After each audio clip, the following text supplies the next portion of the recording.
Welcome, ladies and gents. We're diving right into some nonsense today. It's, a bit funny. Feminist website The Mary Sue rages at Star Wars fans because they don't like the brand new nonsense that is Star Wars The Acolyte. It's very, very funny. This whole article is very funny. Lots of blaming people, blaming Star Wars fans for, Lucasfilm's epic failure.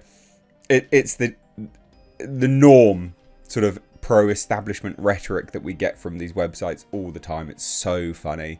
So I thought we'd take a look at it. It's been a long time since I've looked at the Mary Sue. They're a wealth of hilarious articles. I mean, the Mary Sue is the website. I mean, you know from the name it's going to be hilarious. But yeah, I haven't checked in for a while, so I thought I'd just drop in and lo and behold, published 4 days ago was this article. The title is "No, the Acolyte isn't ruining Star Wars, whether you like it or not." What?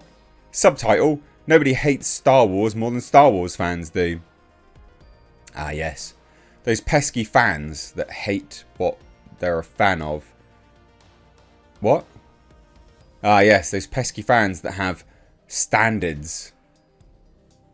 Bizarre.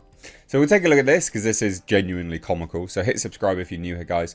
Turn the bell notifications on. And board my boat to Feminist Rage Town. That is the Mary Sue. So here we have it. Disney Plus's Star Wars The Acolyte has hit the small screen and predictably has divided the internet. The fact that you're able to say predictably goes to show that you knew this wasn't what it should be, i.e. quintessential Star Wars, right? If you can say, well, predictably, the internet didn't like this. Predictably.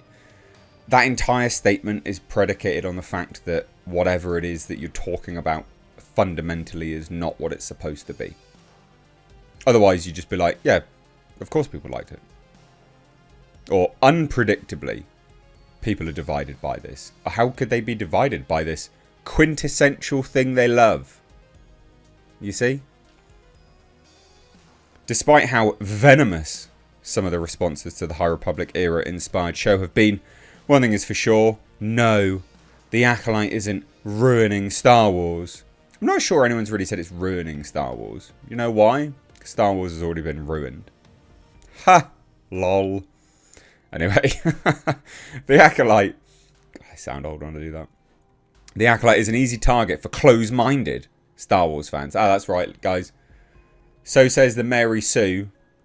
Bunch of misandrous shit rag. You're close-minded if you don't like it. If you don't like the epically bad writing, you're close-minded. Okay. If you don't like the weird choppy editing, you're close-minded. If you don't like the random reshoots that are very clear as day to see, you're close-minded. Okay. Star Wars fans, because of its attempt to be more diverse through casting choices. Ah, right, okay, so we're just going to wheel out the black people as their shield. Got it. This isn't the first time that Star Wars has featured an inclusive cast, yet Lucasfilm was faced with the same prejudice and backlash when introducing new talent to take the lead. What? I always like it when websites say stuff like this, because I'm always left questioning why, and it's always a good opportunity to reiterate to people this is not like people don't care about diversity in Star Wars. They are a little bit confused why there's no white men, right? Like, people are a bit confused by that, but people aren't like, oh, it's diverse. No one cares that it's diverse.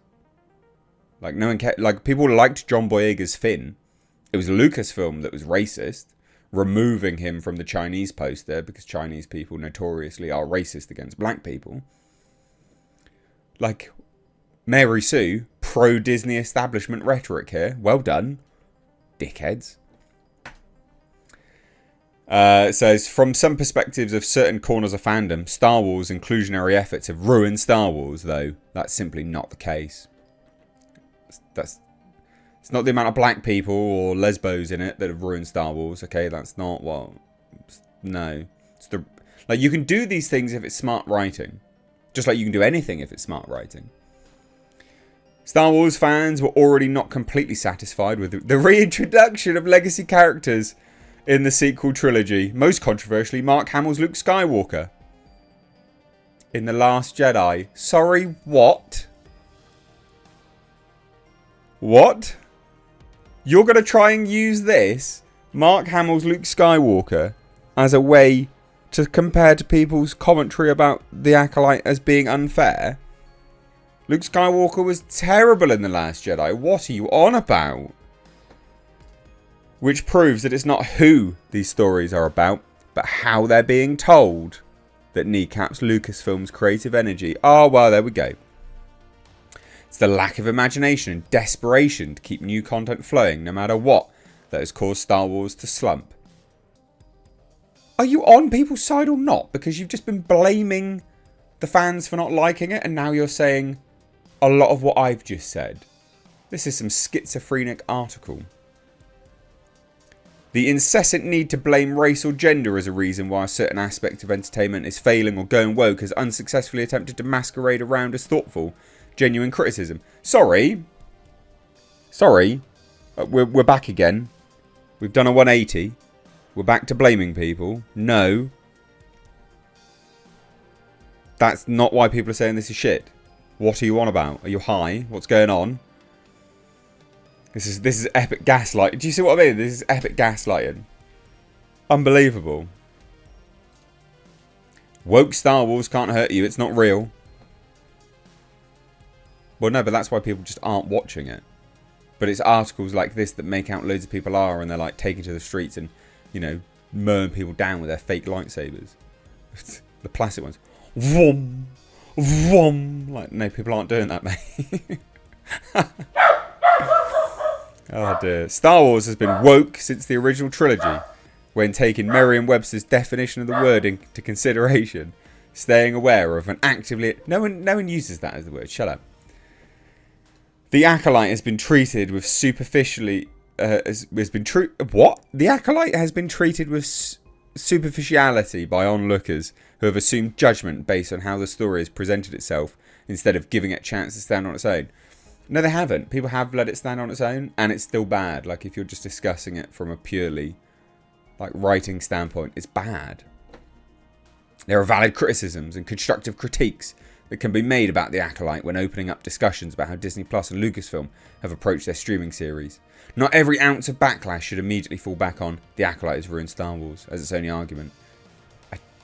I actually haven't seen that, by the way. Because most people think Star Wars has been dead for a while, so... Admittedly, The Acolyte should have committed to higher equality... What?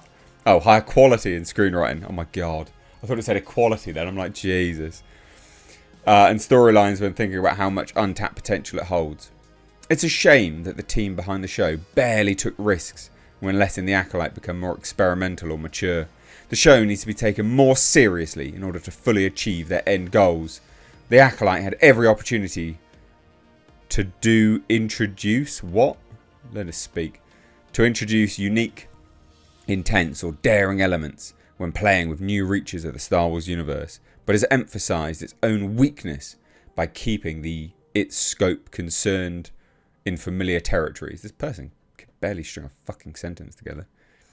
The Acolyte is ruining Star Wars also assigns far more importance to this one show that is warranted. No one is saying this. I'll skim read this stuff. Perfectly okay to express disappointment in how The Acolyte has fared. It's understandable that watching Star Wars struggle to uphold its reputation may be painful for those who have fallen in love with the galaxy far, far away, but pinning the downfall of Star Wars as a whole on the singular installment is baseless. No one's saying that. The Acolyte isn't even the first Star Wars project to be faced with accusation of ruin. Exactly. What are you doing? Anyway, this just like keeps going. It's amazing. I think the amount of times they use the Acolyte and Star Wars in this whole thing, it does make you think that it was just an SEO search thing. Little justification as to why this show has dismantled Star Wars to its core has yet to be explicitly defined. Those who have expressed their distaste for the show circle around the same talking points, to the same desperation of vulture circling a skeleton, blah blah blah. Despite how many have reached for reasons as to why they rejected the Acolyte so heavily, such as the Wikipedia incident. What incident is that? Their far-fetched reasoning speaks to how insubstantial, unfounded hatred is. The inability to craft a coherent argument trivialises such an extreme mindset. Most people are just like, it's bad writing. What is this Wikipedia thing? Wikipedia's under fire for changing Ki-Adi-Mundi's birthday. Oh, okay. Did not know that was a thing. But alright, that's the Wikipedia incident, apparently. Did not know that was a thing. Anyway, Star Wars is responsible for its own decline. Yeah, that's what most people are saying. It's like this person's just... It's just gaslighting, isn't it? How bizarre. The first 2 seasons of Mandalorian, blah, blah, blah. Anyway, it closes with... closes with this, right? For as long as Star Wars exists, there will be those who will love it and those who love to hate it. When it comes to the Acolyte, let it be, even if it may not be great. So you said this. You said all of that. You said all of that to still say we should just leave it be. You're insane. Anyway, I thought you'd enjoy this. I did. Hit subscribe if you're new here. Turn the bell notifications on. If you want to support what I do a little bit further, which would be very, very helpful because I do get demonetized, support me on Patreon for as little as $2 a month. That would be fantastic. It's linked down below. Cheers, guys. Take care. Bye now.